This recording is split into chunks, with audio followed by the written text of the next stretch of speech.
My wife's boyfriend stood by the stove, smirking. The burner glowed orange, as if mocking me. "He deserves more," he sneered. And then my wife's voice, cold and sharp, cut through the room. "He never listens. Maybe pain will teach him. You always coddled him, that's why he's weak." Something inside me snapped, but I kept my face still. My years in Black Ops taught me one thing: never let them see the storm until it's too late.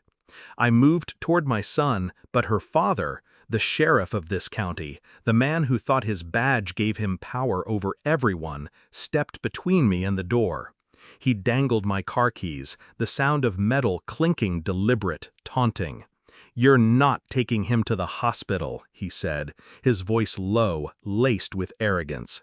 His gut strained against his uniform, but his eyes gleamed with the cruelty of a man who thought the law belonged to him alone. For a moment, silence thickened the air. My son's shallow breaths, the faint hum of the stove, the beating of my own heart, it all merged into one drum of rage. Then I smiled. Just a small, calculated curve of my lips. "You're right," I said calmly. "I won't take him to the hospital." His smugness deepened. He thought he had won. He didn't realize I had already moved the chess pieces long before this night. I slipped my phone from my pocket, dialed one number, and said nothing. Just one click. That was all my squad needed. 30 seconds later, the ground trembled. The low growl of diesel engines rolled through the quiet neighborhood. Headlights cut through the curtains. The sheriff's smile faltered. "What the hell is that?" he barked, stepping toward the window. Then he saw it. An armored truck, matte black, pulled into the driveway, its engine rumbling like a beast. Around it, shadows moved with lethal precision. My squad, my brothers, men forged in fire and blood, men who owed me their lives as I owed them mine.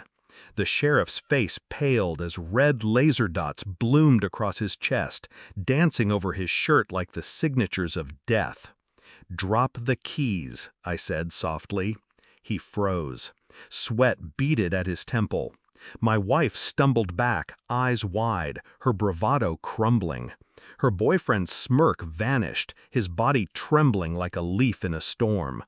"This is my house," the sheriff stammered. "You can't—" "Wrong," I interrupted, stepping forward. My voice was steel, every syllable sharpened from years of command.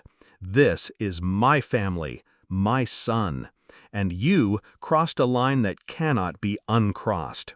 The sheriff's hand shook as he dropped the keys. They clattered to the floor, loud in the silence.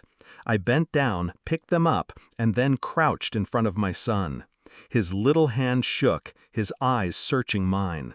I brushed his hair back gently. "It's okay, buddy. You're safe now."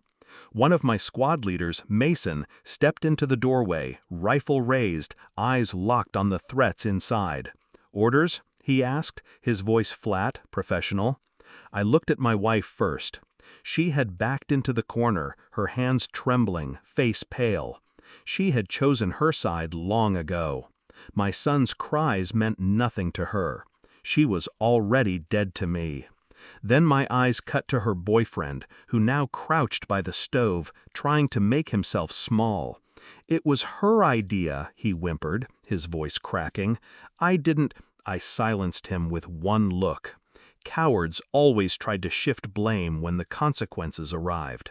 Finally, I turned to the sheriff, the man who had thought his badge gave him power. The man who had just learned that real power doesn't come from a star on your chest, but from the loyalty of warriors who would march into hell for you. "You thought I was just some dirt-kicker farmer," I said. "You thought you could hurt my son and walk away? But I didn't choose this farm because I wanted peace." I leaned closer, my words a whisper meant to cut deep. "I chose it because it sits on top of a decommissioned training ground, and I never walk away from my own." The sheriff's lips trembled. He had no words left. I stood, lifted my son in my arms, and walked toward the door. My squad parted for me, rifle steady, eyes never leaving the trembling figures inside the house. The night air was cool as I stepped outside. The armored truck's engine hummed like a guardian beast waiting for my command. I placed my son gently inside, where a medic immediately tended to his burns. Behind me, Mason's voice carried from the doorway. "What do you want us to do with them?" I didn't look back. My son needed me more than my rage did. "Leave them," I said finally. "Their punishment is knowing they're nothing without fear." And fear just walked out the door. As the armored truck pulled away, I held my son close. His small body leaned against mine, his breath softening as the painkillers kicked in. And for the first time in years, I let myself feel something I had buried deep beneath layers of war and violence: hope. Because my son was safe, and as long as I drew breath, no one would ever hurt him again.